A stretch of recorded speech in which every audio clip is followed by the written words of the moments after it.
पूरा जो है वेल ग्रूम होके जाते हैं, एकदम फिट फाट बोलते हैं जिनको हम। क्यों ऐसा क्यों करना पड़ता है हम लोग को? और जैसे अभी मान लीजिए मैं इसको थोड़ा सा और ऊपर कर देता हूँ, थोड़ा और बेहतर। तो ये हम करते क्यों हैं? देखिए, इसका मेन पर्पस क्या होता है कि हम कहीं भी जब जाते हैं ना, तो हमें ये पता होता है कि सामने वाला जो है हमको पहली बार मिल रहा है, हमसे पहली बार जो है मिल रहा है, उस पर्सन से हम पहली बार मिल रहे हैं। तो कहीं वो इस वजह से, हमारे अटायर से यानी हमारे क्लोथ्स के वजह से या फिर हमारे लुक्स के वजह से एक प्री जजमेंट ना लेके बैठ जाए। और यही जो है साइकोलॉजी हम लोग को क्या करता है, हम लोगों को जरूरत से ज़्यादा सजने धरने, मतलब सजने पे मजबूर करता है। यानी अगर हम उस व्यक्ति को पहले से जानते रहेंगे तो हम लोग उस तरह से बिहेव नहीं करेंगे, उतना जो है अट्रैक्टिव दिखने की कोशिश नहीं करेंगे। ये ह्यूमन साइकोलॉजी है।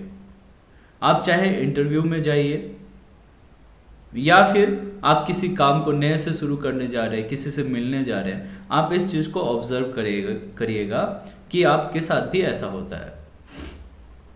तो इससे बचने का कोई उपाय है क्या? तो एक देखिए, तो पूरा का पूरा तो इंडस्ट्री ही इस पे चल रहा है, जो फैशन इंडस्ट्रीज है ये इसी बिहाफ पे चल रहा है कि आपका फर्स्ट लुक जो है मैटर्स करता है। यानी आपका पहला ऑब्जर्वेशन बहुत ही मैटर करता है, और आपको अपने अनुरूप नहीं, आपको जो सामने वाला जिस हिसाब से देख रहा है उसके अनुसार। यानी ये जो लड़ाई है हम लोगों की, वो हम दूसरों की नज़र में अच्छा बने, पहला जो इम्प्रेशन हमारा सही रहे, इसलिए इतना सजने संवरने का रीति रिवाज या फिर जो है हमारा परंपरा या फिर जो कस्टम्स या ट्रेडिशंस चला आ रहा है। आप देखिएगा तो आपके बुक्स, आजकल के जो बच्चे हैं उसके बुक्स वगैरह में एक नॉर्मल इंसान दिखाएगा और एक जो है वेल ड्रेस जो है इंसान दिखाएगा और उसको कहेगा वो जेंटलमैन है। ये जो कॉन्सेप्ट भरा जा रहा है बच्चों के माइंड में, वो बहुत ही घटिया, और मैं क्या बोलूँ, शिक्षा का स्तर गिराना यही दिखाता है इस दृश्य से। हमें एक चीज़ लाना पड़ेगा अपने अंदर, वो धीरे धीरे ही आएगा, कि जब तक हम किसी के बारे में नहीं जानते हैं, पर्सनली हम किसी को नहीं जानते, तो उसके विषय में टिप्पणी ना करें। और ये एक दिन में आने वाला नहीं है। देखिए, हम लोगों को मटेरियल चाहिए, मसाला चाहिए अपने ज़िंदगी में, क्योंकि ज़िंदगी के सबके तो ऐसी तैसी हो रखी है। तो वो मसाला के चक्कर में क्या करते हैं, प्रिजुडाइज होके खुद ही कुछ चीज़ों को सोच लेते हैं, अपने अंदर रखे रहते हैं कि ऐसे लोग तो ऐसे ही होते हैं, यहाँ के लोग तो ऐसे होते हैं, वहाँ के लोग तो ऐसे होते हैं। और यही चीज़ जो है पूरा का पूरा जो है चीज़ों को ख़राब कर देता है। जबकि ये चैप्टर है क्लास 6 में, आप पढ़ सकते हैं,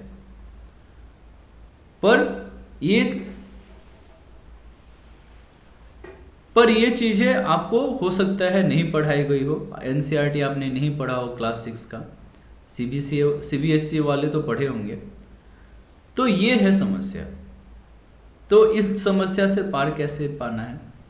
तो देखिए, फिलहाल तो ये क्या कर सकते हैं हम लोग कि अपने आप को वेल ड्रेस करके जाए सामने, किसी के भी सामने जो पहली बार हमसे मिल रहा है, क्योंकि उसके दिमाग में तो वही चल रहा है। उसके बाद धीरे धीरे तो आपको जब समझ जाएगा तो सामने वाला आदमी फिर उस चीज़ को जो है माइंडसेट को हटा देगा। लेकिन ये समस्या है, आप अगर पूरी तरह से सोच के जाए कि सामने वाला क्या सोचता है फ़र्क नहीं पड़ता है, तो हो सकता है आपको पहले ही किसी भी चीज़ में वो जजमेंट की वजह से आपको पास ही नहीं आने दे, और इसलिए वो आपको जान ही नहीं पाए। तो ये सेकेंड जो समस्या है, बहुत ही जो बड़ा वाला समस्या है, इससे बचने का फ़िलहाल कुछ नज़र नहीं आता है। फ़िलहाल हम लोग को ये चीज़ों का ध्यान रखना पड़ेगा। हम अगर अपने एजुकेशन का स्टैंडर्ड जो है अप करें, जो दिख नहीं रहा है लोगों का, जो जिस तरह के बच्चे पढ़ रहे हैं, जो सीन चल रहा है उस हिसाब से नहीं पढ़ने वाले हैं, थोड़ा तो हमें अपने स्कूलिंग को थोड़ा सुधारना पड़ेगा, उस पर हम लोग काम करेंगे। तो ये चीज़ समझ में आता है कि स्कूलिंग से ही ठीक होगा, पेरेंटिंग से ही ठीक होगा, और दोनों ही मामले में हमारा जो भारत का जो स्तर है बहुत ही गिर रहा है धीरे धीरे। पहले के माता पिता जितना समय बच्चों को देते थे आजकल के मदर फादर नहीं दे रहे हैं। दोनों ही इनकम पे ही ध्यान देते हैं। तो अब उनके बच्चे मोबाइल से बढ़ रहे हैं। और मोबाइल में बच्चे क्या देखेंगे, जैसे धीरे धीरे जब बच्चे बड़े हो रहे हैं तो उनका जो फ्रेंड सर्कल होता है उससे वो सीखते हैं जनरली। और उनका फ्रेंड सर्कल में क्या सीखेंगे, उनके जो दोस्त होंगे वो भी उन्हीं के जैसे होंगे। एक तरह से अनाथ कहते हैं हम वैसे बच्चों को, जिनके माता पिता होने के बावजूद उनका पेरेंटिंग नहीं हो रहा है और उनका पेरेंटिंग उनके दोस्त कर रहे हैं, तो वो तो अनाथ ही है एक तरह से। बुरा मत मानिए, पर हमारे माता पिता ने काफ़ी समय हम पे बिताया है। हमारा एजुकेशन का स्टैंडर्ड जो राइज हुआ उसमें मेरी माँ का बहुत रोल है। तो इसी तरह से सभी के एजुकेशंस में उनकी माताओं का बहुत महत्वपूर्ण योगदान होता है। तो इसको समझना है। अगर आप मदर है तो आपका रिस्पॉन्सिबिलिटी है। सब्जेक्ट पे मत जाइए, सब्जेक्ट तो टेम्पररी है, वो तो भूल जाएगा वो। पर जो चीज़ें वो नहीं भूलेगा वो अपना कैरेक्टर, वो अपना बिहेवियर, वो अपना ऑब्जेक्टिफिकेशन, जो किसी चीज़ को ऑब्जेक्ट के हिसाब से जो ट्रीटमेंट देते हैं वो भी बिहेवियर के पार्ट, कैरेक्टर के अंदर ही आता है। तो ये आपको देना पड़ेगा बच्चों को, तभी जो है हमारा जनरेशन आगे जाएगा, बढ़िया होगा।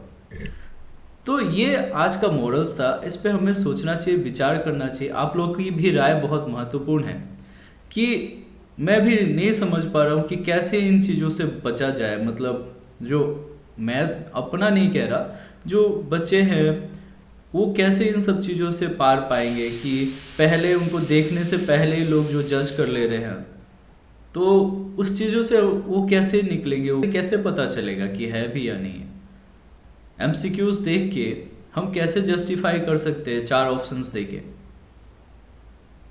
या तो ऑप्शन ही मत दीजिए ना, ऑप्शन मत दीजिए, तब हम जस्टिफाई कर सकते हैं कि चलो ठीक है बनाया होगा कुछ। पर अगर आप ऑप्शंस दे रहे हैं तो ये जस्टिफिकेशंस नहीं है, it's not going to work. 4 में से एक तो सही है ही। आप उनको संभावनाएं नहीं दे रहे, आप उनको चुनने का अधिकार भी नहीं दे रहे। वो 4 आप ऑप्शंस दे रहे हो, उनमें से उनको चुनना है, यानी आप उनको सही तरीके से नहीं पढ़ा रहे हैं। यानी कहीं ना कहीं इसके लिए सरकार जो है जिम्मेदार है। और जो ये पैटर्न है कॉम्पिटिटिव एग्ज़ाम का पैटर्न है, उसमें कॉम्पिटिटिव हो या जो भी जिसमें हम लोग रिक्रूटमेंट करते हैं या फिर बच्चों को हायर स्टडी में लेके जाते हैं, उसमें सब्जेक्टिव क्वेश्चंस की मात्रा को बढ़ाना चाहिए, ऑब्जेक्टिव नल एंड वाइड कर देना चाहिए।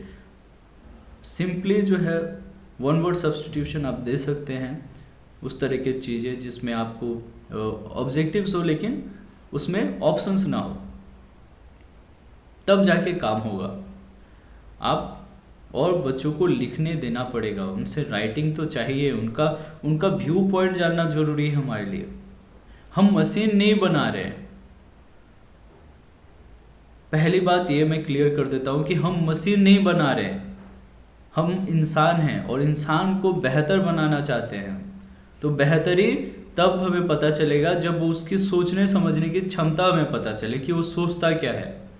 और उसके लिए हमें जानना पड़ेगा कि जिन बच्चों को हम पढ़ा रहे हैं उनका सोच कैसा है। पता चला वो आतंकवादी बन जाए, किसी का गला काट दे रहे हैं, तो हमारे एजुकेशन सिस्टम का क्या मतलब हो गया। उनको जॉब नहीं मिल रहा है तो जॉब क्रिएशन क्यों नहीं कर रहे हैं, क्रिएट क्यों नहीं कर रहे हैं जॉब, वो क्यों जॉब ही कर रहे हैं, क्यों उनको सिर्फ नौकरी चाहिए, क्यों काम नहीं कर रहे हैं।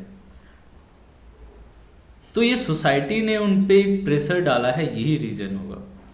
पर मैं आज एक क्वेश्चन से आप लोगों के लिए छोड़ के जा रहा हूँ जो मैंने शुरू किया था आज के प्रोग्राम में, कि ऐसा क्या किया जाए जिससे जो एक प्री माइंडसेट जो है लोगों का, यानी जो हमारे क्लोथ्स को देख के, जो हमारे फेस को देख के, लुक्स को देख के, हमारे चाल को देख के वो अंदर से ला लेते हैं, एक भावनाएं लेके आते हैं, हमारे प्रति नेगेटिविटी लेके आते हैं।